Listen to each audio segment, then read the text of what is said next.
출애굽기 26장 24에서 25절 다 같이. 자, 24, 25절 시작. 아래에서 서로 이어지게 하고 위에서도 그 머리가 한 고리에 이어지게 하여 두 모서리에 그렇게 할지니라.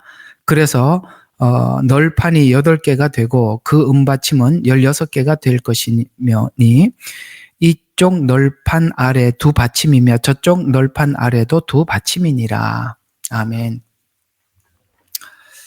여러분 지금 금방 읽었던 내용의 이야기가 바로 요 코너를 이야기하는 겁니다. 이쪽 코너. 여기는 우리는 성소라라고 부르고 이쪽을 우리는 지성소라 이렇게 부르지요.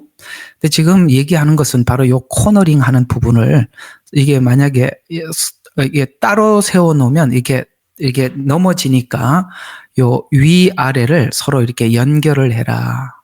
굉장히 중요해요. 구약과 신약, 그 다음에 이방인과 유대인, 뭐 이런 이야기들이 여기 다 담겨 있고요. 여기 있는 널판 하나하나는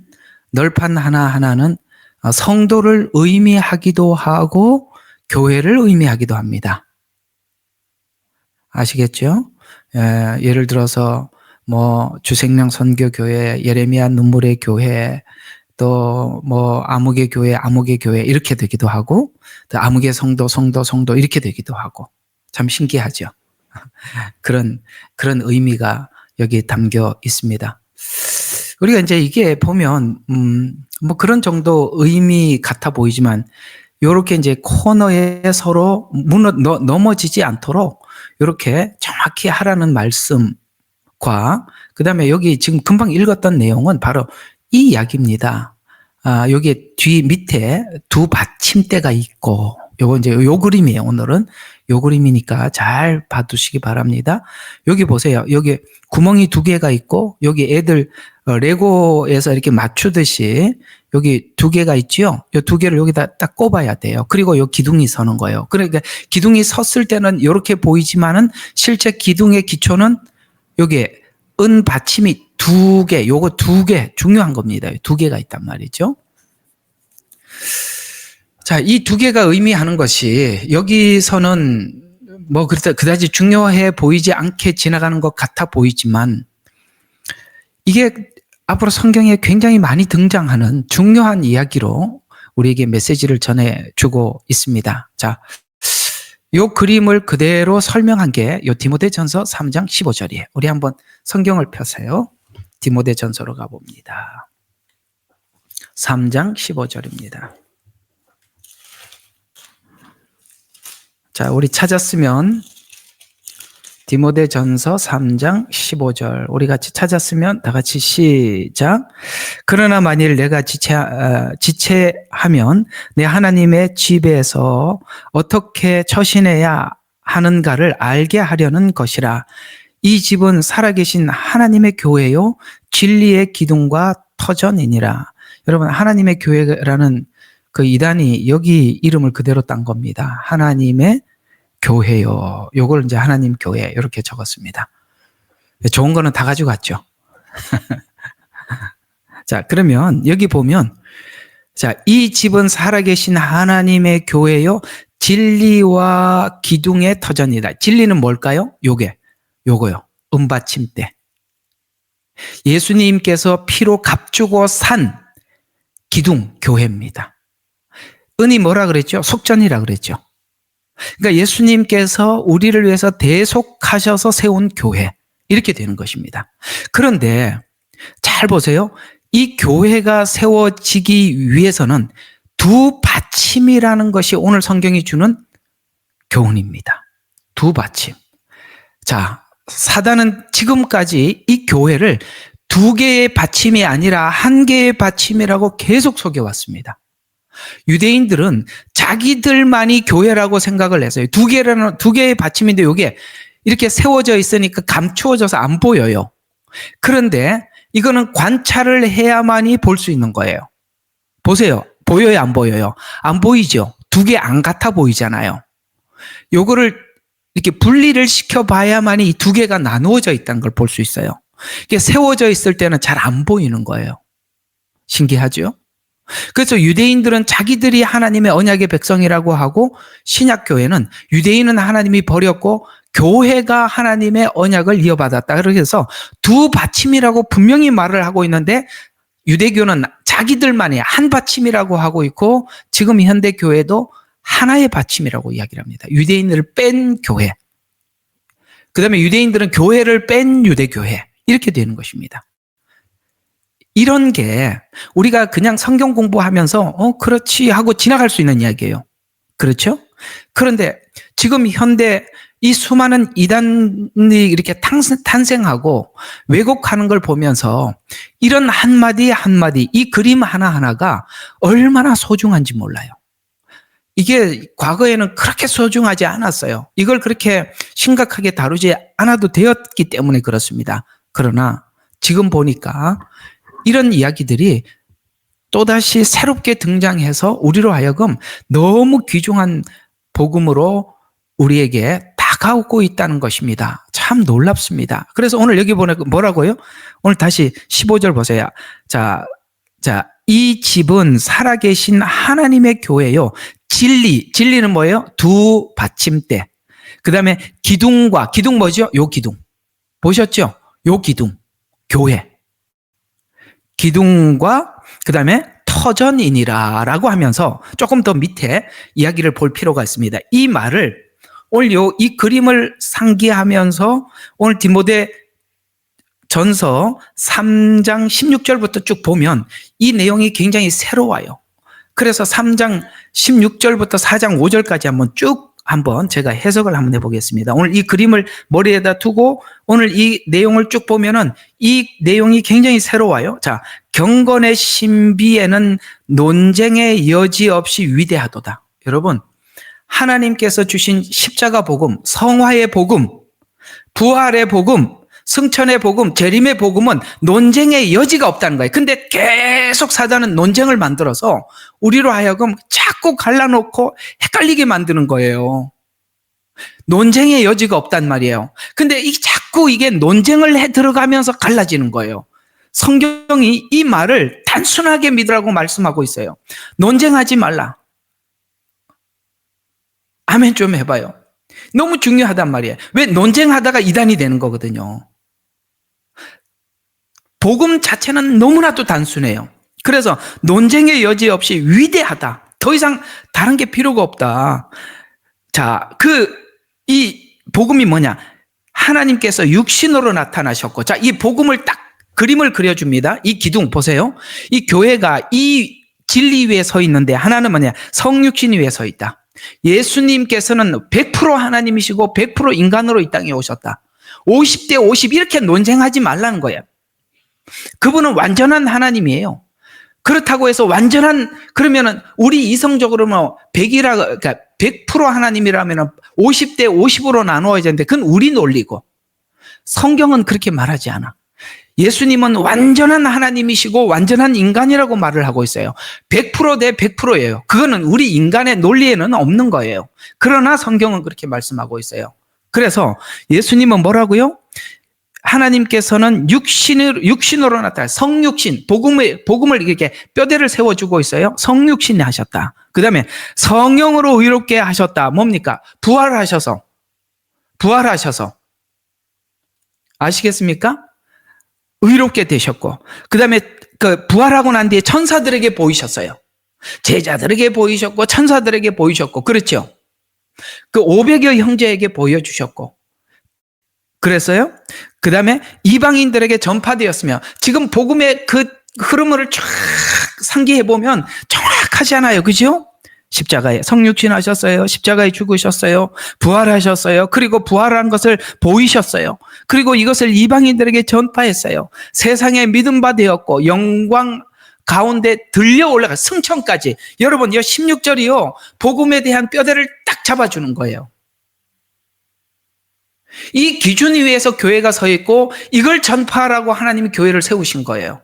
만약에 이 기초 위에 복음을 전할 때마다, 설교를 할 때마다, 말씀을 전할 때마다 계속해서 이 이야기를 16절에 있는 이 말씀을 해요. 성육신에 관한 이야기요, 십자가의 죽음에 관한 이야기요, 부활에 관한 이야기요, 승천에 관한 이야기요. 뭐예요? 주님이 다시 오신다는 이 복음 위에서 우리가 말씀하고 있어요. 그래서 이 기초 위에 계속 굳게 서 있어라. 그러면서 4장에는 우리에게 주의를 주고 있어요. 어떻게 주의를 주는지 한번 볼까요? 이제 성령께서 분명히 말씀하신 일, 성령께서 오늘 분명히 하게 어떤 계시를 주시는데, 마지막 때 어떤 자들이 믿음에서 떠나 미혹하는 영들과 마귀들의 교리를 따른대요. 이상하죠? 여러분, 인 재앙을 보면은 첫째 인, 두 번째 인, 세 번째 인, 네 번째 인에서 첫 번째 인이 뭐죠? 흰 말을 타고 등장하는 겁니다. 그것이 예수님께서 이렇게 표현하고 있어요. 너희가 미혹을 받지 않도록 주의하라라고 말씀하셨습니다. 그 미혹이 뭘까요? 이 십자가 복음에서 떠나게 만드는 게 미혹인데요. 마지막 때 이런 미혹이 강력해진다는 거예요. 그래서 마지막 때 어떤 자들이 믿음에서 떠나, 어떤 믿음? 아까 16절, 그러니까 3장, 디모데전서 3장 16절에 있는 이 믿음에서 떠나게 만들려고, 마지막 때 믿음에서 떠나 미혹하는 영들과 마귀들의 교리를 따른대요. 이상하죠? 이 미혹하는 영이 들어왔기 때문에 이 거짓된 복음을 따라가는 거예요, 사람들이. 맞죠? 오늘 여기 답을 주고 있잖아요. 미혹하는 영들이 들어와서 마귀들의 교리를 따른대. 그런데 왜 어떤 사람이 거기 오늘 제목이 뭐죠? 성도들은 왜 변개된 해석을 따라가는가? 받아들이는가? 이게 오늘 주제예요. 오늘 여기 디모데 전서는 너무나도 시원한 대답을 해주고 있어요. 그래서 3절을, 그러니까 2절을 보면 누가 미혹하는 영, 이 마귀의 귀신들의 교리를 따라가느냐면은 그들 자신의 양심이 화인을 맞아서 위선으로 거짓말을 말하는 데 따라간다는 거예요. 그러면 누가 따라간다는 겁니까? 양심의 화인을 맞은 사람, 위선자, 이런 사람들이 따라간다는 거예요. 이게 이단만 욕할 게 아니에요. 거짓된 교리만 욕할 게 아니라 그걸 따르는 사람이 오늘 성경은 분명히 지적하고 있어요. 그들은 양심의 화인을 맞은 사람들이고 위선으로 하나님 앞에 신앙생활을 하기 때문에 그들의 거짓된 마귀의 교리를 따라간다고 말씀하고 있어요. 그렇다면 우리가 끝까지 진리를 따르려고 하면은 우리 마음을 지켜야 되는 거예요. 늘 강조하지만 우리 마음이 양심의 화인을 맞으면 귀신의 교리를 따라가는 거예요. 그래서 3절을 보면 어떤 미혹이 난무할 것이냐? 어떤 미혹이 난무할 것이냐? 혼인을 금하는. 이게 뭐예요? 금욕주의. 여러분, 마지막 때는 이상하게 구원에 관한 이 복음이 금욕주의적 메시지가 너무 많아. 예수님을 믿어서 자발적으로 우리가 변화되어야 됩니다. 이렇게 하는 것이 진짜 복음이 말하는 우리에게 성화의 방향성인데, 이렇게 주님의 은혜를 우리의 마음에 담고 변화되라는 표현보다는 그걸 설명해 주지 않고 뭡니까? 이렇게 해야 된다는 어떤 금욕적인, 율법주의적인, 금욕적인, 오늘 여기 혼인을 금한다는 그 금욕을 이야기하는 것입니다. 여러분, 은혜 없이 금욕을 하면 그게 믿음인가요? 아니죠. 그런 금욕주의는 무슬림도 하고 있고 불가에도 하고 있습니다. 그건 인간이 만든 교리예요. 근데 굉장히 인간적으로 보면 그게 옳아 보여요. 더 경건해 보여요. 그런데 아니랍니다. 자, 좀 계속 봐요. 그래서 음식을 삼가라. 이게 뭐 안식일 교회에서 그렇게 한동안 이상구 박사가 나와가지고 구약에 있는 레위기에 있는 음식을 이걸 먹어라 먹지 말라. 그러다가 지금 그 이상구 박사는 안식일 교회에서 나와서 크리스찬이 된 거 아십니까? 성경은 그런 이야기가 아니라 그 안에 있는 내용들은 상징적 의미로 우리에게 설명하고 있는 겁니다. 굽이 갈라졌으나 되새김질하는 것은 부정하고 이런 것들 보니까 선악에 대한 구분은 있으나 하나님의 말씀을 가지고 되새김질해서 그 말씀 때문에 구별된 선과 악을 구별된 삶을 살지 않고 그냥 구별된 것만 이렇게 구별만 가지고 주장하는 것, 그건 악하다는 거예요. 그건 다 상징적 의미를 가지고 있는데 이 상징성을 가지고 이거는 먹어야 된다, 이거 먹지 말아야 된다, 이렇게 해야 거룩해진다. 아니요, 그런 걸로 보세요. 이런 걸로 거룩해지는 게 아니라고 얘기하고 있습니다. 그런 거 하지 마라. 왜냐하면은 자, 믿고 아는 사람들은 감사함으로 받도록 지으신 것이라. 감사하면서 받아들이라. 그런 거 금욕해서 우리가 거룩해지거나 금욕을 해서 우리가 구별되는 것이 아니기 때문에. 그래서 그 계속 봐요. 하나님께서 지으신 것이 모두 좋은 것이요 감사함으로 받으면 아무것도 버릴 것이 없다. 이 금욕주의 안에 들어가서 사람들이 이걸 금욕을 해야 되나 먹지 말아야 되나 이런 사람들에게 답을 주는 게 아니. 예? 잠깐만요. 가만있어 보자. 예, 껐습니다. 예, 깜짝 놀랐어요. 누가 전 부르는 줄 알았습니다. 자, 어디죠? 예, 여기. 자, 감사함으로 받으면 아무것도 버릴 것이 없다. 예, 결혼하지 마라. 금욕해라. 음식도 절제해라. 아니다. 그 하나님 다 주신 거니까 감사함으로 받아라. 이렇게 얘기하고 있습니다. 답을 간단하게 줬죠? 받으라는 거예요. 그거 하나님이 금하라고 말하지 않았다는 거예요. 누가 성경에 혼인을 금하라 그랬어요? 성경은 처음부터 아담과 하와를 통해서 결혼을 말씀해 주셨는데, 그 다음에 또, 자, 그런 걸로 거룩해지는 게 아니라 5절 다 같이 이거 읽어봐요. 이게 답이에요. 시작. 이는 하나님의 말씀과 기도로서 거룩하게 됩니다. 아멘. 금욕, 절제, 이런 걸로 거룩해지는 게 아니라 하나님의 말씀이 내 마음속에 있으면 그 말씀을 가지고 기도하면서 주님의 은혜가 내 안에 가득가득 채워지면서 거룩해지는 것이지, 이걸 안 하려고 하니까 이렇게 말씀과 기도로 거룩해질 수 있다고 말씀하고 있는데 이걸 모르고 그저 그냥 자기 스스로 거룩해지려고 하니까 귀신의 가르침을 따르는 거예요. 귀신의 가르침이 뭐예요? 은혜 없이, 하나님 없이, 금욕, 절제, 이런 것으로 주님 앞에 거룩해진다. 우리가 겉보기에는 그 사람이 더 거룩해 보이죠? 바리새인들이 더 훌륭해 보이죠? 아닙니다. 그건 거룩한 척하는 위선이에요. 오늘 여기 보니까 위선이라고 분명히 말씀하고 있어요.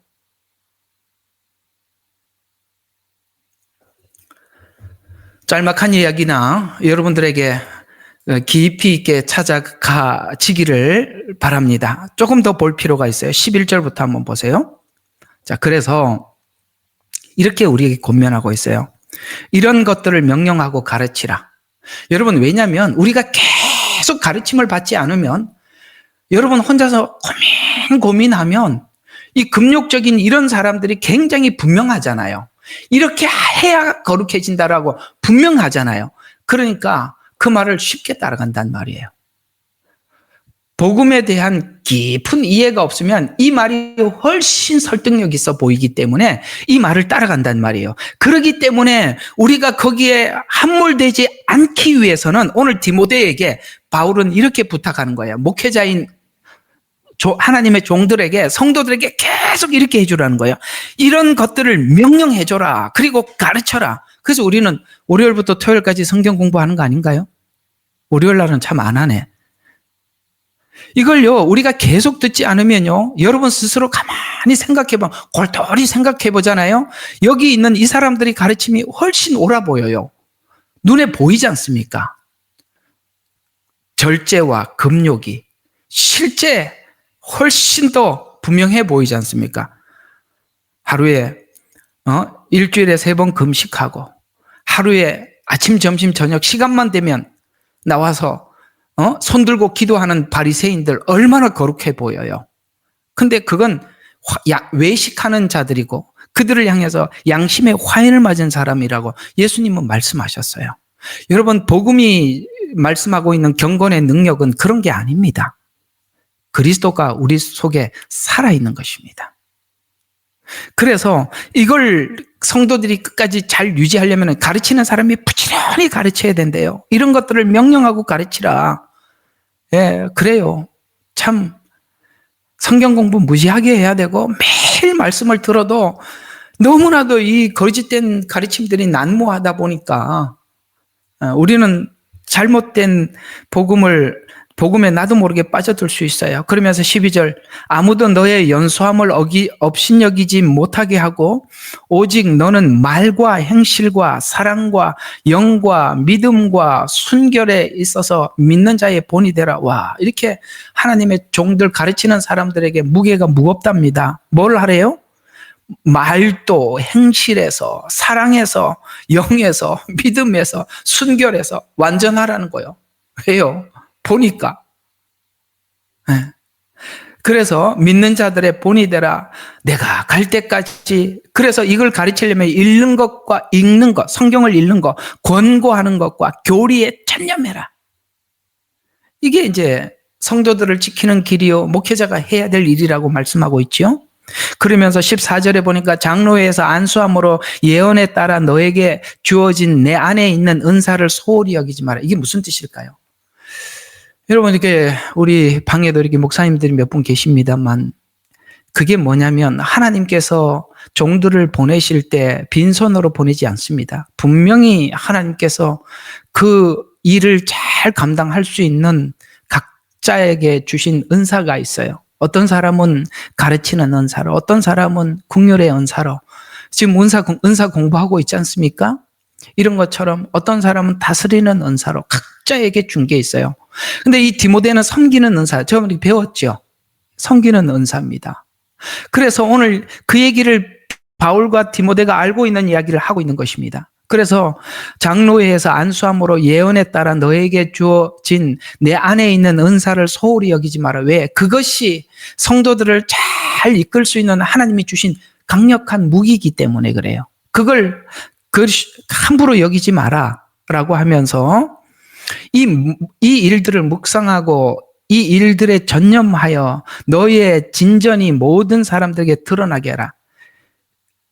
이해가 가죠? 이게 굉장히 노력하라는 거예요. 자기 자신도 노력을 하고 사람들을 열심히 가르침으로써 너 자신도 지켜나가고 성도들도 지키고, 그래서 이 목회는 부지런해야 하는 거예요. 제가 아는 분이 참 같이 잘 교제하셨던 분이 이번에 어디 한국 좀 큰 교회로 이렇게 청빙이 돼서 가게 돼서 어제 만나서 이렇게 부탁도 하고 또 하나님 주신 말씀도 제가 이제 가기 전에 좀 나누고 그랬습니다. 그래서 이제 가서 이제 참 큰 짐을 가지고 가시는데 목사님 그렇게 한 가지 자기가 걱정이 된다는 게 있다는 거예요. 그래서 뭐냐라고 물어봤더니 이제는 체력이 딸려서 안 돼. 내가 이분이 여기서 온 힘을 다해서 목회를 했어요. 진짜 진액을 다 뺐는데 이제 큰 교회 가서 진액을 빼야 되는데 자기 체력이 따라줄까? 그게 걱정이라고 그러시더라고요. 내가 그걸 위해서 기도할 테니까 그래도 지금까지 성실하게 했던 그걸 가지고 가서 끝까지 하시라 이렇게 부탁을 하고 어제 헤어졌습니다만, 그래요. 어쩔 수 없어요. 목회를 하는 동안 하나님께서 양떼를 맡겨준 그 시간만큼은 오늘 여기 보니까 이 일들을 묵상해야 돼. 끊임없이 하나님 말씀을 묵상해야 여러분들에게 나눠줄 꼴을 준비할 수 있어요. 그 다음에 또 뭘 하래요? 이 일들에 전념하랍니다. 모든 걸 다 바쳐야 돼요. 최선을 다해야 돼요. 전념을 내야 돼요.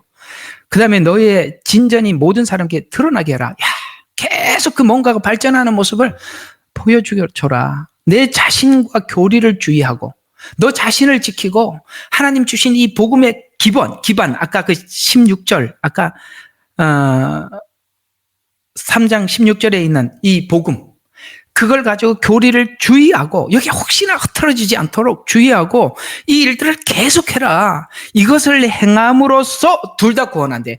자기 자신도 구원을 하고 내 말들을 듣는 사람도 구원하리라. 우리 서로 그래야 산다 이 말이에요.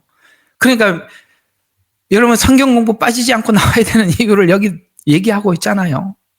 예? 지하철에서도 켜놓고 귀에다 꽂고 다니란 말이에요. 그 시간이 되면 들어오시라는 거예요. 하셔야 삽니다. 그냥 그래야 살아요. 나도 살고 여러분들도 사는 거예요. 방법이 없어요. 전진하래요. 전념하랍니다. 그래야 산다고 이야기하고 있어요. 참 귀한 메시지 아닙니까? 그래요. 이 복음은 복잡하지 않아요. 단순해요. 근데 이 단순한 걸 사단은 계속 변개시키려고 하는 거예요. 왜 변개를 시키느냐? 변개를 시키면 그 변개시키는 그 거짓된 복음에 몰려드는 사람이 있기 때문에 그래요. 누가 그렇게 몰려든다고요? 다시 한번 복습합시다. 누가 몰려들어요? 거기에 양심의 화인을 맞은 사람, 위선자, 이런 사람들이 그걸 따라간대요. 정리되셨죠? 그래서 오늘 이 이미지는, 이 그림은 간단한 그림 같지만 너무나도 큰 의미를 가지고 있어요. 기둥은 하나지만 그 기초에 은으로 된 두 촉이 있어요. 그 촉이 기둥을 받치고 있어요. 그 속전, 십자가 복음이 교회를 받치고 있단 말이에요. 이렇게 받치고 있단 말이에요. 십자가 복음이. 그래서 기둥은 교회를 의미하게 하고 두 촉은 신약과 구약을 의미하고 많은 의미, 유대인과 이방인을 의미하기도 하고 옛 언약과 새 언약을 의미하기도 하고 이 두 촉은 계속 이렇게 두 개가 함께 있는 거예요. 예. 성만찬의 언약만이 언약이 아니라 모세가 이스라엘 백성들과 했던 옛 언약도 언약이라 이 말이에요. 예, 언약이 어떻게 갱신되었는가를 왜 옛 언약이라고 표현할까? 옛이라는 말이 기록되어 있고 새라는 새 언약이라는 말도 왜 새라는 말이 들어가 있냐 이 말이에요. 옛이라는 말과 새라는 말이 괜히 들어가 있는 게 아니라 이 말이에요. 그러니까 옛 언약을 모르면 새 언약을 알 수가 없어요. 구약을 모르면 신약이 잡히질 않아요. 그렇게 되게 돼 있어요. 유대인을 모르면 교회를 몰라요. 두 받침이란 말이에요. 사단은 어떻게든지 한 개라도 이거 가려놓으면 성경이 가려지니까 자꾸 가리려고 그러는 거예요. 오늘 이 그림을 생각해 보면서 마태복음 16장을 연상을 해볼 수 있어요. 자, 마태복음 16장은 유명한 말씀이 있는 곳이지요. 마태복음 16장 16절. 내가 늘 우리 하나님 감사하게 우리가 머리 나쁜 거 알고 절대 잊지 말라고 16장 16절 이렇게 해놨으니 얼마나 외우기가 좋아요. 그죠? 우리가 어려운 거는 하나님께서 좋게 외우라고 이렇게까지 배려해 주셔서 감사합니다. 그래서 자, 우리 잘 알고 있는 성경 구절 다 같이 시작. 주는 그리스도요 살아계신 하나님의 아들입니다. 이 베드로가 고백했던 이 고백 위에 교회가 세워졌어요. 이 기둥. 자, 그러면 이 고백 위에 교회가 세워졌는데 이 상황을 마태복음 16장을 성막의 기둥, 오늘 이 그림과 연결시켜 보면 이런 의미가 있어요. 자, 그러면 이렇게 이야기입니다. 주는 그리스도의 살아계신 하나님의 아들입니다라고 하니까 예수님이 쭉 21절에 내려와서 이런 말씀을 하시네요.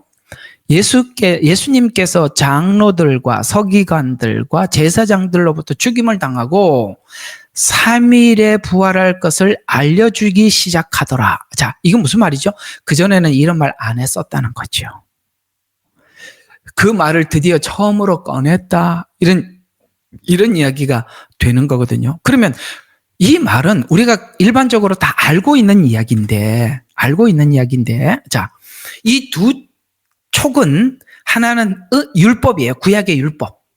오늘 이 그림을 가지고 한번 해보자는 거예요. 참 놀라운 이야기니까 한번 들어봐요. 한 촉은 율법이에요. 한 촉은 은혜예요. 그럼 예수님이 누구에게 죽어요? 장로, 제사장, 서기관에게 죽어요. 이들은 어떤 기초 위에 서 있는 교회죠? 유대교는 율법 위에 서 있는 곳입니다.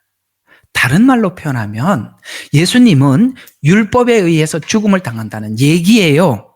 그게 나중에 또 나와요.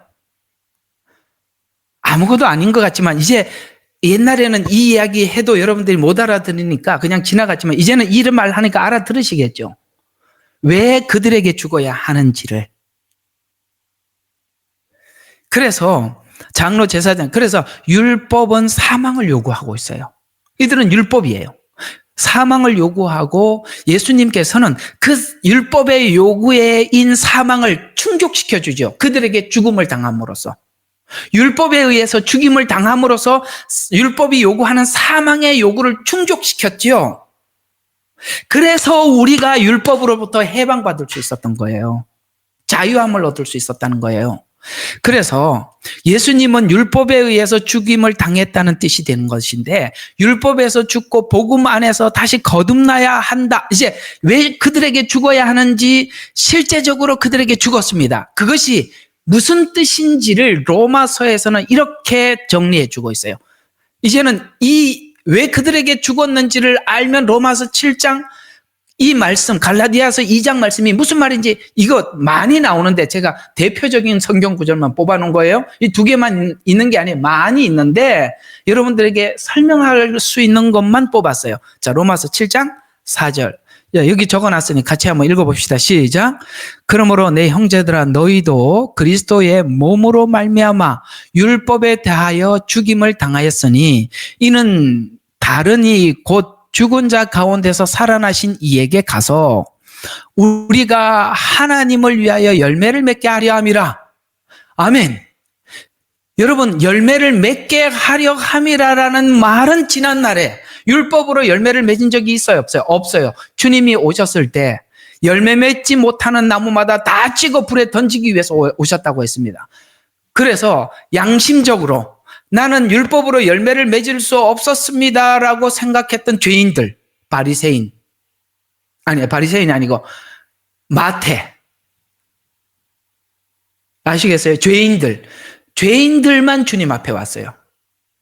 자기는 율법으로 열매를 맺지 못했습니다라고 고백했던 그들만 주님 앞에 왔다는 거예요. 그래서 다시 한번 로마서 7장 4절, 형제들아 너희도 그리스도의 몸으로 말미암아 율법에 대하여, 자, 아까 몸으로 죽었다고 했죠. 아까 바리새인들과 서기관들에 의해서 죽었습니다. 율법에 대하여 죽임을 당하였으니, 예수님이 죽임을 당한 그 자리에 우리도 죽은 거예요. 율법에서 죽은 거예요. 이제는 우리는 율법으로 열매를 맺으러 가는 것이 아니에요. 우리는 예수 그리스도의 아까 그 십자가의 복음 은혜 안에서 열매를 맺기 시작한 것입니다. 죽임을 당하였으니 이는 다르니 곧 죽은 자 가운데서 살아나신 이에게 가서 우리가 하나님을 위하여 열매를 맺게 하려고, 예수님은 죽었고 우리는 예수님을 믿은 거예요. 정리가 됐죠? 예, 그 얘기죠. 자, 이 이야기가 갈라디아서에서는 좀 더 정확하게 이렇게 우리 이해하기 쉽도록 설명해 주고 있는데요. 갈라디아서 2장 19절에서 20절입니다. 갈라디아서 2장 19절 20절. 자, 내가 율법으로 말미암아 율법에게 죽은 것은, 자, 그것이 이제 바울의 신앙이 되어서 이렇게 신앙 고백을 하고 있죠. 내가 율법으로 말미암아 율법에게 죽은 것은 하나님께 살고자 함이라. 무슨 말입니까? 은혜 없이 실천하려고 하는 것에서, 은혜가 나를 실천하게, 이거 알아들어야 되는데, 결정적인 이야기인데, 다시 한번, 이거 좀 알아들으셔야 되는데, 내가 이게 설명하는 능력이 너무 부족해서 그러는데, 다시 한번, 이런 이야기입니다. 여러분들이 은혜 없이 뭔가를 실천하고 행하려고 하는 데서 내가 죽어버렸다는 거예요. 어떤 행동을 하더라도 은혜가 일하게 해야 돼요. 은혜가 그걸 하게 해야 돼요. 내가 율법에서 죽었다는 것은 은혜 없이 열매를 맺고 행동하려고 하는 데서 내가 죽었다는 거예요. 왜? 은혜가 시작하지 않는 것은 반드시 보상을 요구하고 자랑을 동반하기 때문에 그렇습니다. 은혜가 일하게 하고 난 것은 아무것도 자기 공로가 없는데, 은혜가 일하게 하지 않고 자기가 자기 자신을 일하게 한 것은 반드시 최후의 사람들에게 자기 공로에 대해서 인정받으려고 한다는 말이에요. 그 말이에요. 자, 다시 19절 다시 한번 봐요. 이거 어디 가서 19절? 여기 있구나. 자, 내가 율법으로 말미암아 율법에게 죽은 것은 하나님께 살고자 함이라. 그 다음에 내가 그리스도와 함께 십자가에 못 박혔으나 그럼에도 나는 살아있노라. 보니까 나는 그러니까 이게 무슨 말인지, 19절의 말과 20절에 십자가에 못 박혀 있으나 그럼에도 살아있노라는 말은 무슨 뜻인지 이제 알겠습니까? 내가 은혜 없이 하나님 앞에 무슨 일도 하지 않으려고 했는데, 보니 어떨 때는 분명히 그렇게 해야 되는데 나도 모르게 어떻게 합니까? 내가 그리스도와 함께 십자가에 못 박혀, 그럼에도 내가 살아있다는 거예요. 내가 살아있다는 거예요. 은혜가 살아있어야 되는데 내가 살아있더라. 그러나 내가 사는 것이 아니요 그리스도께서 내 안에 사시는 것이라. 이제 내가 육신 안에서 사는 삶은 나를 뭐 했어요? 아까는 율법은 자기가 행동한 거지만은 은혜는 사랑 안에서 행동하는 거란 말이에요. 그래서 뭐라고 해요? 내 육신 안에 사는 삶은 나를 사랑하시어 나를 위해 자신을 주신 하나님을 아들을 믿는 믿음 안에서 사는 것이다. 무슨 믿음? 사랑의 믿음 안에서 사는 거예요. 이게 보고 우리는 한마디로 압축해서 은혜라 이렇게 표현하기도 합니다. 그러니까 우리가 뭘 하더라도 그 어떤 일을 하고 난 뒤에 열매를 보면 알아요. 그가 자기를 위해서 일을 했는 건지. 그런 말이 있어요. 우리가 일을 할 때는 모를 수 있어요. 그러나 그리스도인들의 열매는 마지막에 뒷모습에서 나타나는 겁니다. 마지막 뒷모습에서. 그가 그 일을 하고 난 뒤에 뭘 하느냐를 보면 돼요. 할 때는 아무도 모를 수 있어요. 그게 동기가 어디서 나온 건지. 하고 난 뒤에 그가 무슨 말을 하나? 그게 진짜예요. 조심하시라 이런 말입니다. 우리 모두가. 여기에 예외된 사람은 아무도 없어요. 영광과 명예에서 쉽게 벗어나는 것은 그게 쉽게 벗어날 수 있는 일이 아니기 때문에 그렇습니다. 그건 엄청난 훈련이 필요하고 엄청난 과정이라는 것이 있는 것인데 그런 과정을 우리가 하나님 앞에서 온전하게 넘어가 주지 않으면 이게 안 되게 되어 있어요. 좀 마음속 깊이 새기시기를 바랍니다. 자, 그래서 우리가 율법에서 죽고 오늘 이렇게 바울이 이야기한 것처럼 율법에서 죽고 하나님을 위하여 열매를 맺기 위해서는 우리가 잘 외우고 있는 마태복음 7장 24절이니까 자기를 부인하고 십자가를 지고 나를 따르라는 이 말씀인데 자기를 부인하고 자기 십자가를 지고 주님을 따라가려면 그 뒤에 이어서 나오는 25절과 27절에 보면 생명을 잃으면 얻는다 라는 말씀인데 자, 요건 이제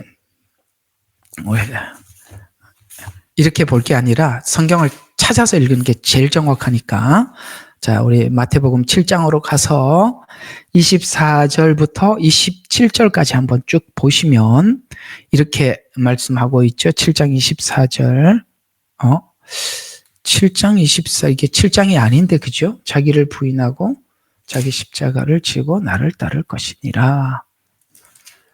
여러분 이게 어디 있는지 좀 빨리 좀 찾아주세요. 10장 38절이요. 예, 10장 38절. 38절부터 한번 보겠습니다. 자, 또 자기 십자가를 지지 않고 나를 따르는 자도 나에게 합당치 아니하니라.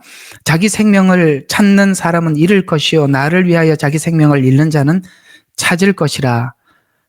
자, 이렇게 말씀하고 있죠. 자, 이게 이제 자기를 부인하고 자기 십자가를 지고 나를 따르라라는 말은 예수님께서 이제 조금 있으면 예수님께서 십자가를 지러 이제 가시지요. 그러니까 지금 예수님은 제자들에게 이런 말씀을 그냥 추상적으로 하신 것이 아니라 실제로 예수님께서 십자가를 지셔서 죽으시고 부활하신 것을 실제 보여줌으로써 이것이 막연한 하나님의 이야기가 아니라 너희들도 이렇게 할 때 그 죽음 이후의 부활을 경험할 수 있음을 본인의 죽음과 부활을 통해서 보여줌으로써 제자들도 사도행전에서 보면 그 길을 따라가죠. 그러면 이 자기 부인이라는 말은 바로 좀 밑에다가 나와 있으니까 그냥 일단 밑에 가서 좀 설명을 하기로 하고, 요건 좀 밑에다 좀 더 설명한 게 있어요. 그건 좀 보충 설명할 때 하기로 하고. 자, 이걸 좀 오늘 요 두 촉을 가지고 먼저 좀 설명해 내려가서 보면 이런 이야기가 되는 것인데요. 지금까지 사단은 아까 말씀드린 이 두 개의 촉을 보지 못하게 하고 한 촉만 보여주려고 했는데, 아까 말씀드린 유대교회는 이방교회를 인정하지 않으려고 해서, 여러분 아시다시피 그 유대 땅에 들어가서 선교하는 선교사님들이 그 유대인들, 그 랍비들로부터, 바리새인들로부터 엄청나게, 그때 바울도 그렇게 고생을 했지만 지금 현재도 똑같지요. 한 촉이라는 거야. 자기들 위해서. 유대교 위에 그냥 교회가 서 있다고 생각하는 거예요. 또 율법과 은혜 사이가 갈라져 성경이 보이지 않게 만드는, 이해가 가요? 율법이 하려고 하는 목적이 필연적으로 은혜를 위해서 있어야 한단 말이에요. 그러니까 율법을 모르면 은혜를 알 수 없게 되어 있어요. 근데 율법은 빼놓고 은혜만 딱 주려고 하니까 어떤 게 되냐? 지금 종교다원주의가 먹히는 이유가, 율법 없이 은혜만 자리에 잡혀 있으면 이건 다 그냥 하나님의 사랑으로 용서하고 구원하고 이런 말들이 먹힌다 이 말이에요. 두 촉, 율법 위에 은혜가 서 있고 은혜 위에 율법이 서 있는 거예요. 둘의 상호관계. 이번 주 주일날 메시지에 좀 들어가 있을 거니까 그때 자세히 설명하기로 하고. 그래서 이것이 은혜 사이가 갈라져서 성경을 보아도 보지 못하게 만들어 놓고, 두 촉은 성경을 여는 중요한 열쇠지만 이 두 촉을 보이지 않게 했다는 것이죠. 자, 그래서 좀 더 나가서 보면 이 성막 내부의 두 촉은 여러 가지 의미를 가지고 있지만, 교회에는 유대교회 위에 이방교회가 서 있고, 이방교회, 우리 현재 이 교회 위에 유대교회가 같이 이렇게 함께 서 있다는 거. 그 다음에 성경도 구약 위에 신약이 서 있어요. 맞죠? 구약 위에 신약이 서 있단 말이에요. 또 언약도 옛 언약 위에 새 언약이 서 있습니다. 요런 이 두 촉들, 아까 이제 두 촉의 의미를 아시겠어요? 한 개가 아닌데, 이게 사단은 무조건 한 개로 자꾸 만들려고 하는 거란 말이에요. 그러면 성경이 다 가려진다 이 말이에요. 우리가 지금 많은 이 잘못된 복음을 전하는 이단들, 교리들을 한번 되새겨 보시면, 교회론에서 문제가 있든지 성경관에서 문제가 있든지 언약관에서 문제가 있든지 반드시 문제가 있게 되어 있단 말이에요. 그런 것처럼 교회는 유대인에게 하셨던 언약 위에 교회가 세워졌고, 유대인에게 했던 언약이 유대인과 접붙임을 받음으로써 우리 이방 교회도가 하나가 되었고, 이방 여인의 믿음에서도 우리가 볼 수 있듯이 성경에 보면 이방 여인이 나오잖아요. 그가 분명히 이렇게 말씀하고 있어요. 걔도 주인의 밥상에서 떨어진 음식을 먹었다라는 말은, 오늘 우리가 이방 교회가 받은 복음은 유대 교회에게 하나님 주셨던 그 똑같은 복음, 그 같은 음식이라는 거예요. 그걸 떨어진 것을 먹듯이 구약 위에 신약이 서 있고 유대 언약 위에 교회 언약이 서 있습니다. 이 둘에 대해서 정확하게 성경을 관통해서 이해하고 있는 사람들이 성경을 제대로 보는 거고, 여기에 뭔가가 하자가 있으면 성경을 아무리 해석해도 잘못 해석하게 돼 있다 이 말이에요. 두 촉. 오늘 핵심은 두 촉입니다. 그러면 우리가 한번 생각해 봐요. 사단은 왜 그토록 이렇게 성경을 변개한 성경을 사람들이 하와가 받아들이듯이 오늘날 교회가 이 변개된 해석, 이런 걸 받아들이는가? 우리가 한번 성경 안에서 나온 그 실제 변개된 성경을 받아들였던 하와를 생각하면서 우리가 한번 생각해 보면 이런 것이 되는 것이죠. 창세기 3장 1절과 4절 여기서 한번 봅시다. 이 작업을 사단은 마지막 때까지 하는 거거든요. 이게 창세기에만 있었던 작업이 아니라 예수님 오시기 직전까지 이 일은 사단은 끊임없이 할 것입니다. 자, 창세기 3장 1절에서 4절 한번 봅시다. 자, 하나님이 주신 말씀의 원칙입니다. 자, 3장 1절. 주 하나님께서 지으신 들의 어떤 짐승들보다 뱀은 더욱 간교하더라. 그가 여자에게 말하기를, 참으로 하나님께서 말씀하시기를 너희는 동산의 모든 나무에서 나는 것을 먹지 말라 하시더냐 하니, 자, 이 질문을 했습니다. 여러분 한번 물어봅시다. 사단이 이렇게 질문을 하면 여러분들이 대답을 해야 돼요? 아니면 사단은 물러가라 해야 돼요? 예? 물러가라 해야 되는데 왜 대답을 합니까? 대답을 할 때는 하와에게 다른 마음이 있어요. 왜 변개된 해석을 받아들이는지 아시겠습니까? 우리가 하나님 말씀대로 하라는 거 예, 하지 말라. 그래서 성경에 예와 아니에서 지난 것은 다 죄라고 그랬습니다. 왜? 왜 그 더 아니오라고 대답하라고 그러는데 왜 아니오라는 것을 답을 알면서 왜 대답합니까? 혹시 예라고 하면 좋겠다라는 마음이 내게 있기 때문에 한 거 아닌겠어요? 제 말 전달이 됐나요? 성경은 하지 말라고 했잖아요. 그럼 하지 말라고 그러면 하나님 말씀에 순종하기 위해서 하지 않으려고 딱 마음이 결정을 하면 아무런 갈등이 없을 텐데 하고 싶어요. 그러니까 와서 물어.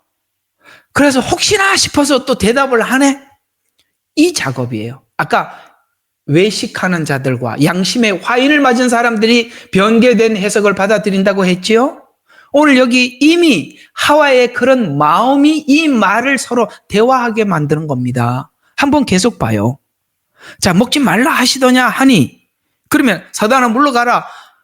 예수님처럼 이렇게 대답하면 끝나는데 대답을 이렇게 하네. 여자가 그 뱀에게 말하기를, 대답을 해요. 우리가 동산 나무의 열매는 먹을 수 있으나 동산 가운데 있는 나무의 열매에 관해서는 하나님께서 말씀하시기를, 자, 없던 말을 붙이죠. 이런 말들은 왜 나오는 거예요? 마음에 있다는 거죠. 먹지 말라 이렇게만 말했지, 언제 하나님께서 너희는 그것을 먹지도 말고 만지지도 말고 혹 죽을까, 언제 그렇게 말했어? 왜 이렇게 대답하는 거예요? 먹고 싶은 거예요. 왜 우리가 변개된 해석을 받아들이는 거예요? 죄를 짓고 싶은 거예요. 하지 말라고 했으면 더 이상 묻지 말아야 되는 건데 계속 설득을 시키는 거예요. 왜 그러고 앉아 있어요? 욕심입니다. 탐심입니다. 여러분, 그것이 있으면 우리를 결코 지킬 수 없어요. 죽을까 함이니라 하였더라. 뱀이 그 마음속에 어떤 마음을 가지고 있는지 간파했어요. 그러니 딱 뱀이 그 말을 잡고 들어가서 아주 하나님의 말씀하신 정확히 반대말을 합니다. 뭐라고 이야기합니까? 그 뱀이 여자에게 말하기를 너희가 반드시 죽지 아니하리라. 야, 하나님 말씀하고 정반대가 됐죠. 죽으리라 라고 했는데 여기는 죽지 아니하리라. 그러면 이 정도 되면, 자, 하와가 발견을 해야 돼요, 안 해야 돼요? 아, 요놈이 완전 반대로 말했구나. 알아차려야 되는데 덥석 받아 먹지요? 너희가 그것을 먹는 날에는, 자, 그 하와가 요구하는 것을 딱 집어줍니다. 너희가 그것을 먹는 날에는 너희가 눈이 열린다. 그 다음에 신들이 된다. 여러분, 지금 전부 일어나고 있는 이 에큐메니칼 운동들은 전부 다 자기가 신이 되겠다는 거야. 예? 그래서 너희는 눈이 열리고 너희가 신들과 같이 되어서 하나님 같이 된다는 거예요. 선과 악을 알게 되는 줄 하나님이 아시고 하지 말라고 했다. 너 선과 악을 가르는 사람이 신이고, 아시겠어요? 그건 하나님만 하는 일인데 너도 할 수 있어. 너도 신이 될 수 있어. 요즘 에큐메니칼 운동의 중심에는 모두가 신이 될 수 있다는 거예요. 어때요? 딱 찾아내잖아요. 성경을 딱 양심껏 보면 다 보인다고요. 왜 안 보여요? 욕심 때문에 안 보이는 거예요. 탐심 때문에 안 보이는 거란 말이에요. 그랬더니 이제는 딱 보니까 이제 눈이 달라져 버렸어요. 눈이 정말 밝아져서 먹음직하고 보기에는 즐겁고 현명하게 할 만큼 탐스러운 나무인지라 그녀가 거기에서 열매를 따서 먹고, 자, 죄는 자기만 짓는 게 아니에요. 그것이 확장돼요. 자기 남편에게도 주매 먹더라. 그 다음에 이 죄가 유전이 되지요. 아벨, 가인에서 가인으로, 라멕으로 이제는 죄가 확산돼 가는 것입니다. 사단은 죄도 하나의 씨앗이라는 걸 압니다.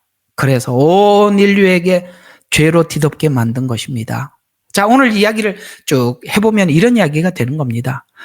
사단은 성경을 더하거나 빼려고 했습니다. 맞죠? 오늘 요 말을 잘 기억해서요. 왜냐하면 요한계시록 제일 마지막에 빼거나 더하지 말라고 했습니다. 똑같은 이야기가 앞에서 가장 끝에서 똑같이 등장하고 있어요. 창세기에서는 선악과지만 마지막 때는 666 표를 가지고 하나님께서 묻는 거예요. 똑같은 선악과입니다. 이걸 가지고 표를 받아도 되나? 엉뚱한 소리 아니에요. 다 가짜입니다. 어디 그렇게 말했어요? 똑같은 선악과예요. 왜 그걸 사람들이 표를 받아도 된다 이런 말을 왜 합니까? 인간의 탐욕이 들어가자 성경은 변개되는 거예요. 죄도 짓고 천국도 가고 싶으니까. 예? 받아들이는 겁니다. 변개된 해석을 가지고 자신이 선과 악을 자기 마음대로 성경을 해석하는 거예요. 선도 자기가 정하고 악도 자기가 정하는 거예요. 마음대로 성경을 해석하는 거예요. 변개된 해석은 가장 가까운 사람에게 해를 끼치듯이 하와는 아담에게 해를 끼치고, 그리고 동의를 얻으려고 했지만 아담은 왠지 아내를 너무 사랑해서 그러는 건지 이 바본지 먹으라니까 주니까 또 먹어요. 참, 그래서 아나니아 삽비라 같은 거예요. 야, 둘 중 하나는 정신을 차리고 살아야지. 예? 둘 다 이러면 어쩌라는 거예요. 7절, 변개된 해석으로 자신의 죄의 수치를 해결할 방법이 없어요. 왜? 선과 악을 알고 나니까 선과 악에서 악을 가리려고 아무리 애를 써도 무화과 나무 잎으로는 가릴 수가 없어요. 왜요? 그건 시간이 지나면 또 드러나고 또 드러나요. 이게 무화과 나무 잎이 율법입니다. 율법으로는 우리 죄를 가릴 수가 없어요. 그래서 하나님이 가지고 온 가죽옷, 그게 뭐죠? 어떤 희생. 보라, 세상 죄를 지고 가는 하나님의 어린 양이로다. 바로 예수 그리스도의 보혈로만이 우리 죄를 가릴 수가 있는 것입니다. 무화과 나무 잎으로 가려보게 하시고 가릴 수 없게 됨을 고백하게 하시고 가죽옷을 입혀주셨어요. 율법 없이는 은혜가 되지 않는다 이 말이에요.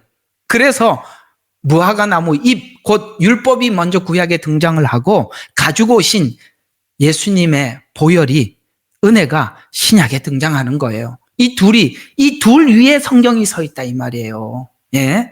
왜 율법을 버립니까? 예수님은 율법을 완성하러 오셨는데. 그건 주일날 설교에 들어가 있으니까 보도록 하겠습니다. 자, 이 창세기에서 아담과 하와에게 이런 작업을 했듯이 예수님이 오셨을 때도 똑같은 작업을 했어요, 사단이. 볼까요?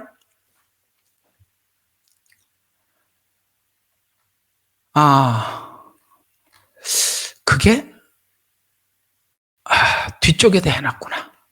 그건 이게 어디다 해놨나? 이게 막 오늘 막 열심히 주신 대로 막 열심히 적었는데 어디다가 어떻게 배열을 급하게 해서 어떻게 했는지 잘 모르겠습니다. 하여튼 요거 구절대로 한번 해보겠습니다. 그래서 예수님 오셨을 때도 성경을 더하거나 빼려고 했던 것이 바로 예수님께서 금식하고 내려왔을 때 사단이 찾아와서 했던 이 질문은 똑같이 하와에게 했던 방식 그대로 질문한 것입니다. 둘을 맞춰보면 창세기 3장과 마태복음 4장이 똑같은 이야기예요. 똑같은 유혹이에요. 그런데 예수님은 그걸 넘어가죠. 왜요? 왜 넘어갈 수 있었을까요? 오늘 아까 여러분들에게 답을 주신 것처럼 예수님은 자기를 부인하고 자기 십자가를 지는 것을 거부하지 않았습니다. 바로 이 차이입니다. 아담과 하와는 죄를 가지고 살고 죄를 극복할 마음이 없었어요. 예수님은 그걸 극복했어요. 그게 바로 시편 91편을 인용하지만 구절을 생략하거나 혹은 의미를 잘못 적용하도록 유도를 했습니다. 사단이. 그러나 예수님은 그걸 넘어갔지요.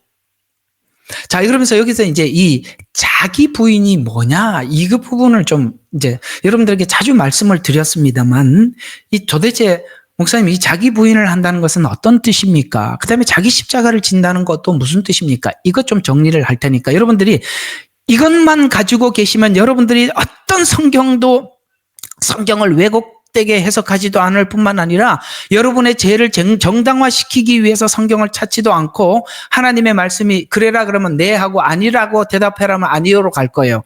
이게 안 되면 여러분들 끝까지 성경을 뒤집고 여러분 마음대로 짜집게 할걸요? 자, 자기 부인입니다. 이게 뭐냐면 예수님이 이렇게 말씀하시죠. 하나님께서 일하시니 나도 일한다. 그리고 또 예수님은 이런 말씀을 하셨습니까?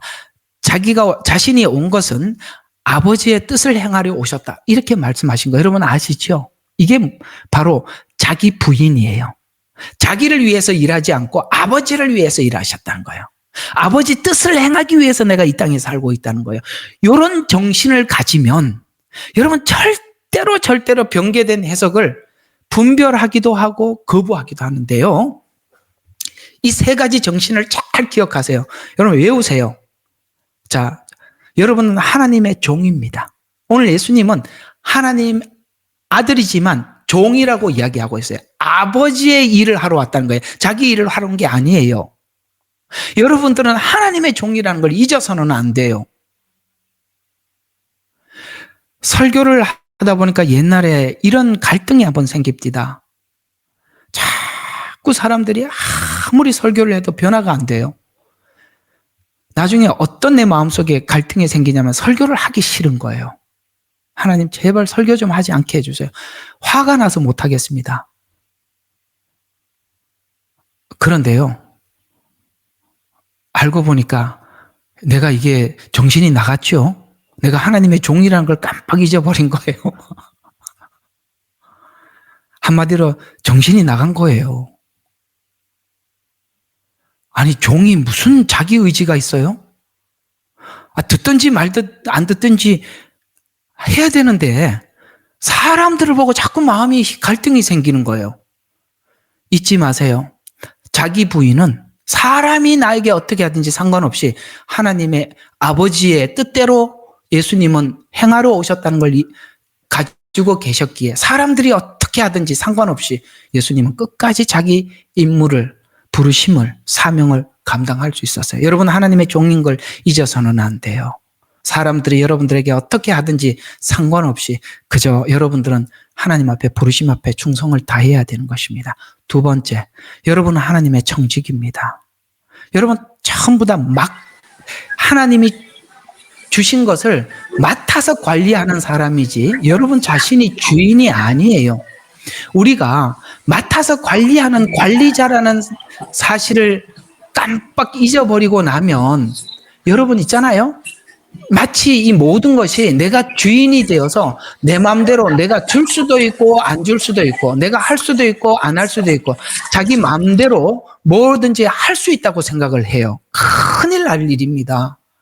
여러분 가지고 있는 물질, 여러분 하나님 앞에 드려야 되는 거 떼먹지 마세요. 청지기라고 생각을 하면 떼먹을 수가 없는데 청지기가 아니고 내가 주인이라고 생각하니까 자기 마음대로 할 수도 있고 안 할 수도 있다고 생각하는데 절대 그렇게 하면 여러분들이 계속 유혹을 받는 거예요. 요즘은 이렇게 보니까 유튜브에도 11조를 안 내도 된다라는 사람들, 그쪽에서는 엄청나게 많이 사람들이 보고 해야 된다는 건 안 보더라고. 청지기라는 걸 잊어서는 안 됩니다. 우리는 내 몸도 내 것이 아니에요. 주님이 우리를 샀다고요. 우리는 종이면서 청지기예요. 잊어서는 안 돼요. 왜 우리가 변개된 성경을 잘못 해석하고 있는 걸 왜 받아들입니까? 내가 주인이라고 생각하니까 그러는 거예요. 우리는 주인이 아니라 청지기예요. 그러니까 맡겨준 걸 관리하는 관리자예요. 여러분, 은행에다 돈, 여러분들이 나중에 ATM기에 가서 딱 달라고 그러면 ATM기가 딱 빼줘야 여러분 맡기지. 오늘 딱 집어넣었는데 ATM기 보고 꺼내달라니까 못 주겠는데 그러면 여러분들 다음부터 거기다 갖다 맡길 수 있어요? 이게 왜 ATM기가 이게 정신 나갔지? 내 돈 내놔. 그럴 거 아니에요. 청지기라는 걸 잊어서는 안 돼요. 그리고 여러분, 청지기는 주인이 먹여 살려줘요. 걱정하지 말아요. 그 다음에 또 하나는 우리는 뭐냐? 피조물이라는 걸 잊지 말아야 돼요. 오늘 창세기 3장에 보니까 선악은 창조주만이 구별하는 거예요. 그런데 사단이 뭐라고 속이고 있어요? 너도 선악을 구별할 수 있다는 거예요. 하나님만이 그걸 세우는 게 아니라 네 마음대로 선악을 구별을 하라고 해놨더니 사람은 선을 악하다고 악을 선하다고 다 바꿔놨잖아요. 왜 그걸 바꾸려고 합니까? 죄 짓고 살려고. 아까 양심의 화인을 맞으면 이런 걸 받아들인다. 이게 다 이렇게 연결이 되시죠? 왜 변개된 해석, 변개된 거짓 복음을 왜 사람들이 좋아하냐고. 예? 그건 하나님과 아무런 진실한 관계가 연결되어 있지 않기 때문에 주님을 사랑하지도 않고 주님을 믿지도 않고 아무것도 안 하는 거예요. 불신자하고 똑같은 거예요. 뭐가 같아요? 하나도 다른 게 없는데. 예? 이렇게 열불나게 설명을 하게 합니까? 또 하나는 자기 십자가예요. 그건 뭐냐면 이런 거지요. 자기 십자가는 이런 겁니다. 인간이 선악과를 먹은 후에 인간의 탐욕이 내 안에 있음에 대해서 우리 모두 인정을 해야 돼요. 우리는 탐욕을 가지고 성경을 보기 때문에 그 탐욕을 정당화하기 위해서 자꾸 해석하려고 애를 쓰고 있다는 자기 자신에 대해서 인정을 해야 돼요. 맞아, 안 맞아? 자기 위주로 풀려고 그러잖아. 그런 것이 이미 심겨져 있다는 걸 인정을 하고 선과 악의 기준을 하나님 관점으로 돌려야만이 승리할 수 있어요. 이제는 내가 마음대로 선과 악, 나는 원래 악하기 때문에, 예? 우리 교회 다니시는 한 분이 그러시더라고요. 인간의 타락의 가장 기초, 그 뿌리의 가장 깊은 곳에는 인간은 선하다는 것에서부터 모든 악은 등장하더라. 맞아요. 왜 그게 악이 등장하느냐면 인간이 악한데 선하다고 다 악을 선으로 바꿔놨단 말이에요.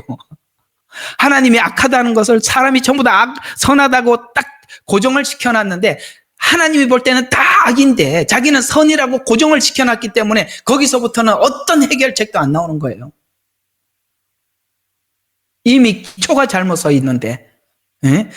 여러분과 저는 이걸 인정해야 돼요. 나는 악하다. 내 마음속은 탐심이 가득하다. 나는 욕심 구덕이다. 그래서 성경을 보더라도 내 죄에 대해서 정당성을 부여하기 위해서 성경을 보지 주님의 말씀에 아멘 하려고 보지 않는다. 그건 은혜가 내 마음속에 담겼을 때 가능한 일이지. 은혜가 없이는 모든 성경 해석은 악하게 한다는 것 사실을 인정하실 때 자기 십자가를 지는 겁니다. 아멘. 자기 부인과 자기 십자가는 바로 이런 의미가 있는 것이에요. 그래서 여러분은 종이라는 거, 우리는 청직이라는 거, 우리는 피조물이라는 거, 그 다음에 뭡니까? 나는 악하다는 거, 이런 것을 인정할 때 우리는 하나님의 어떤 말씀 앞에서도 다 아멘하고 받아들일 수가 있는 것입니다. 이 문제가 해결되지 않으면 성경을 열어주시거나 은사를 주셔도 성경을 이렇게 보여줘도 그래서 이단이 생기는 거예요. 저는 이렇게 생각해요. 여러분 이만희도 하나님께서는 남들이 보지 못하는 특별한 성경을 열어주신 게 있어요. 그걸 인간은 아무리 그 마음 자체가 바탕이 하나님 앞에 변화되지 않으면 하나님께서 신비한 성경을 열어줘도 자기를 위해서 악하게 쓰는 거예요. 은사를 줘도 자기를 위해서 쓰는 거라고요. 인간은 그렇다는 걸 인정을 해야 돼.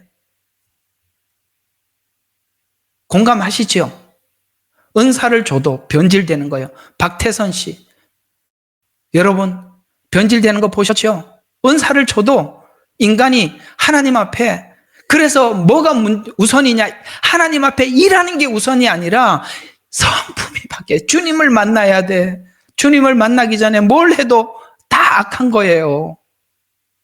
은혜가 일하게 해라. 오늘 여기 바울이 얘기했던 아까 고백 들으셨죠? 내가 그리스도와 함께 죽어야 돼.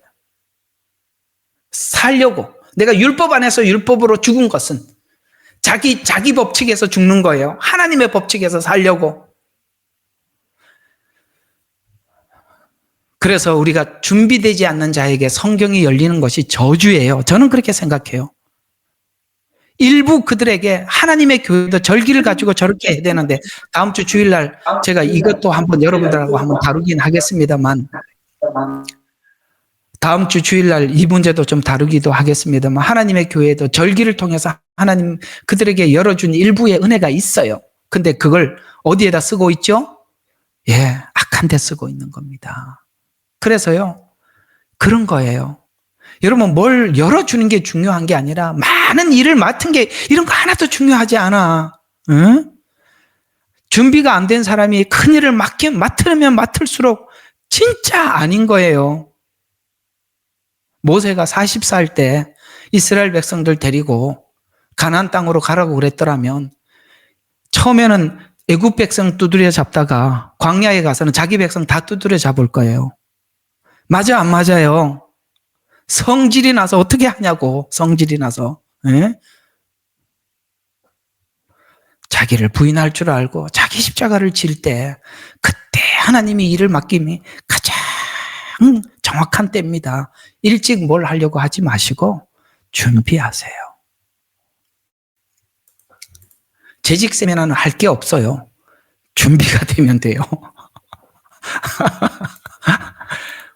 그 준비만 되면 무슨 말을 해도 다 아멘인데, 준비가 안 된 사람들한테 재직 세미나 아무래도 왜 그렇게 해야 돼요? 왜 그렇게 해야 돼요? 이거밖에 못 한다니까. 그래서 이렇게 오늘 좀 한 김에 여기까지는 좀 해야 돼요. 자, 그래서 이렇게 변개된 성경은 죄가 유전, 아시겠어요?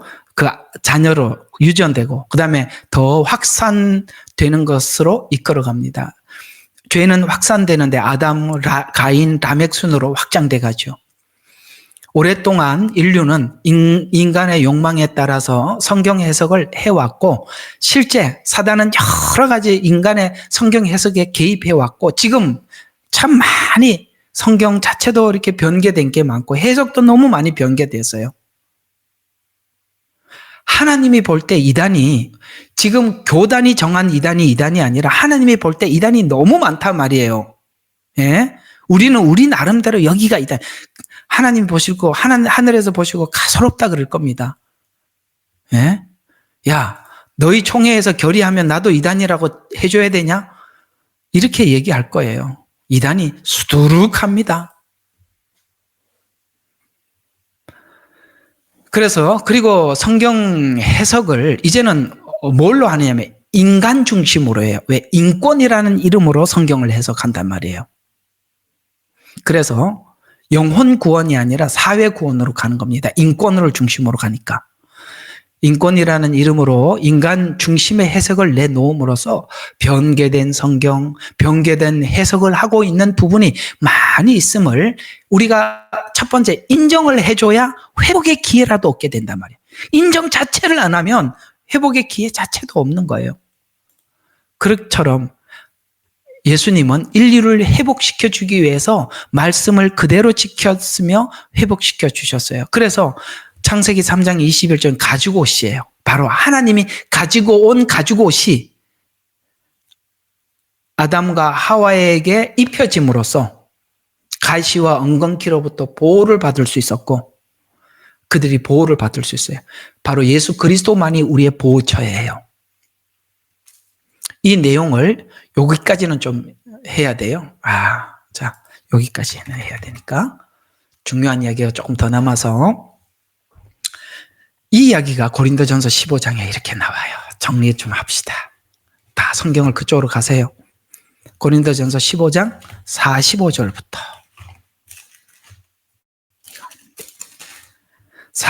50절 한번 보시죠. 15장 45절. 따라서 이와 같이 기록되었으니 첫사람 아담은 살아있는 혼이 되었느니라 함과 같이 마지막 아담은 살려주는 영이 되었네. 이게 무슨 살아있는 혼이 되었다. 이게 무슨 말이냐. 이게 참 다들 이게 무슨 뜻이냐 자꾸 묻는데 아주 간단한 이야기입니다. 아담은 먹지 말라. 먹는 날에는 죽으리라. 그러니까 죽음으로부터 자기를 지키기 위해서는 먹지 말아야 돼. 그 말이에요. 자기가 자기를 지키기 위해서는 자기가 자기 의지 안에서 자기를 지킬 수 있어요. 그 먹지 않을 때라는 조건 안에서 자기 생명을 유지할 수 있었어요. 그 말이에요. 그래서 아담은 살아있는 혼이 되었느니라 함과 같이 마지막 아담은, 예수님은 자기가 살았을 뿐만 아니라 우리를 살려줘. 율법은 자기가 그 율법을 지켜야 생명이 보장이 돼.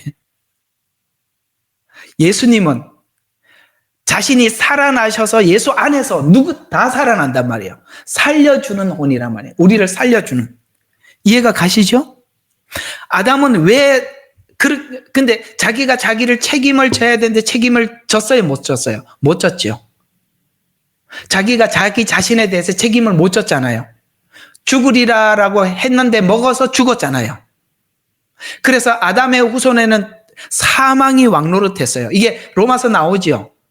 사망이 계속 왕노릇하다가 예수 안에서는 생명이 왕노릇하는 거야. 살려주는 혼.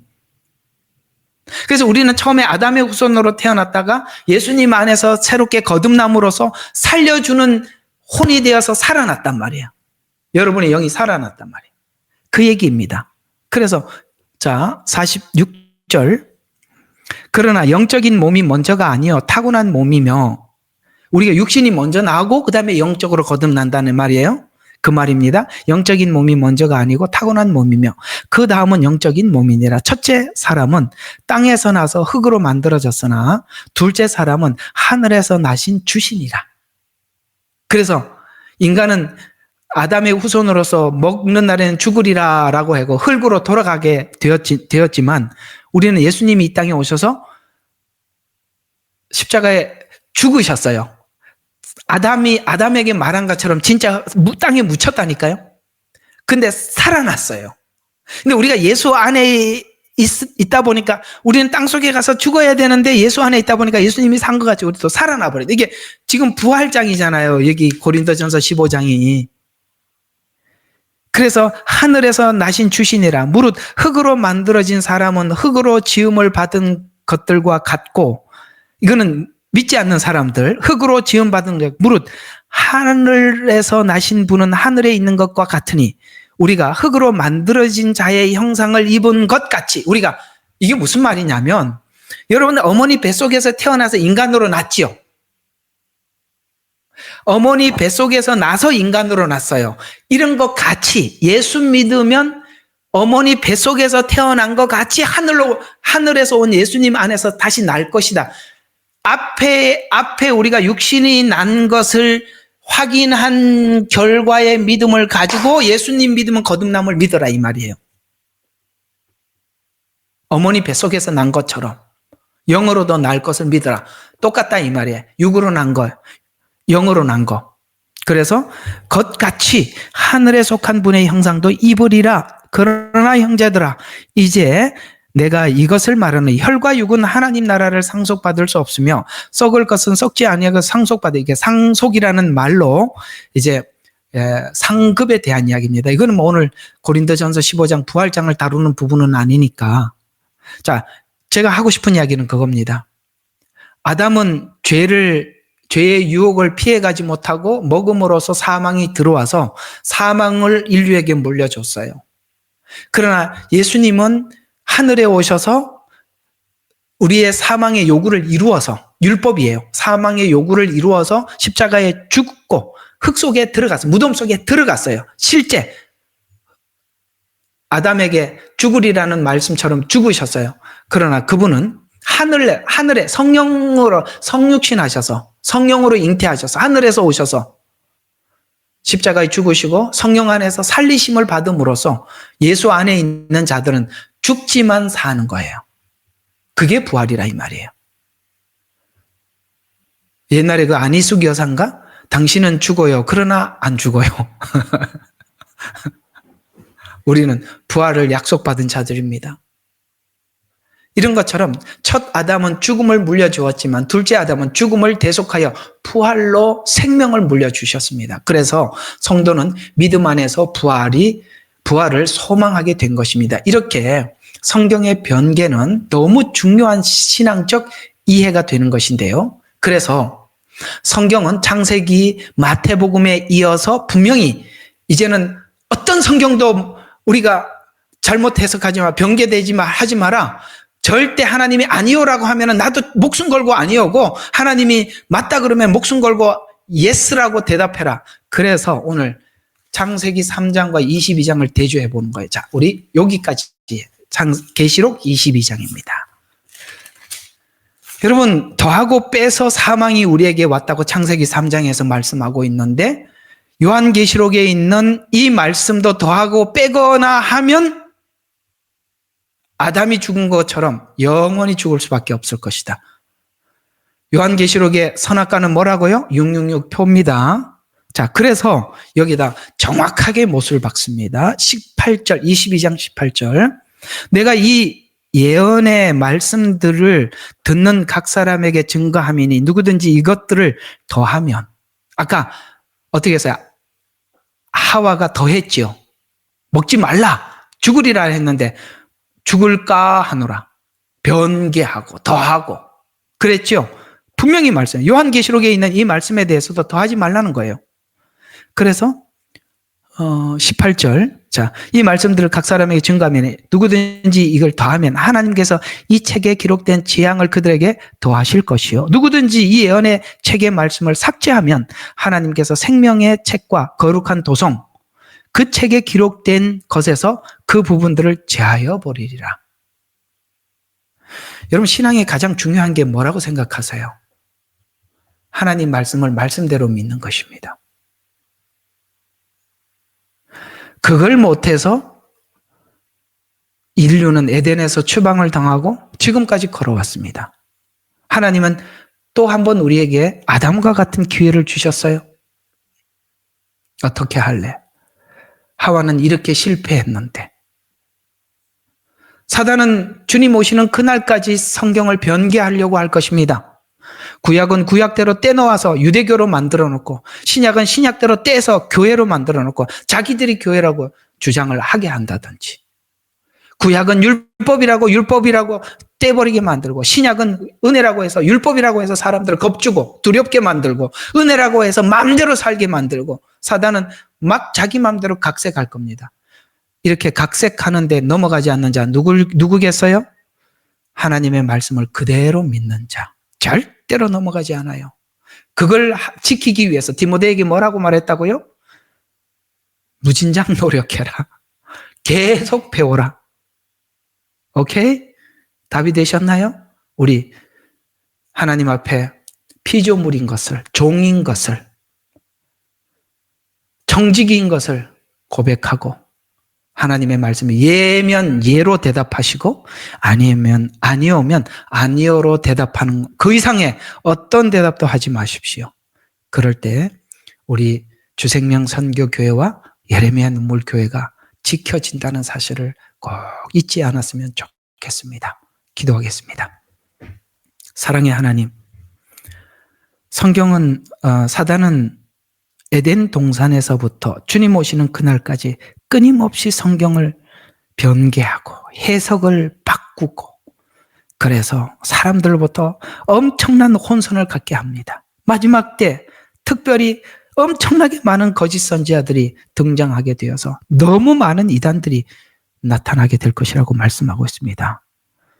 우리가 우리 눈으로 보면 이단을 정죄하고 있는 그도 이단인데, 마치 자기는 이단이 아닌 것처럼 위장하고 있는 이 현 시대를 바라보면서 우리는 더욱더 정신을 바짝 차려야 되겠습니다. 성경을 묵상하고 강의하고 전하고, 다시 한번 성경에 말씀하신 것들을 다시 한번 상기해서 우리의 영과 혼과 육이 주님 오시는 그날까지 잘 보존할 수 있도록 하나님 지켜주시옵소서.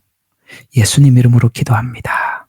아멘. 예레미야의 눈물은 시대에 맞는 말씀 선포와 변질되지 않은 순수 복음을 외치고 있습니다. 함께 연결되어 하나님께 예배드리며 이 마지막 때에 하나님께 쓰임받길 원하시는 분은 카카오 채널로 연락 주시면 연락드리도록 하겠습니다. 고정 댓글에 채널 경고와 착제에 대비한 예비 채널과 제2 채널 링크를 올렸습니다. 이 채널 또한 구독 부탁드리겠습니다. 감사합니다.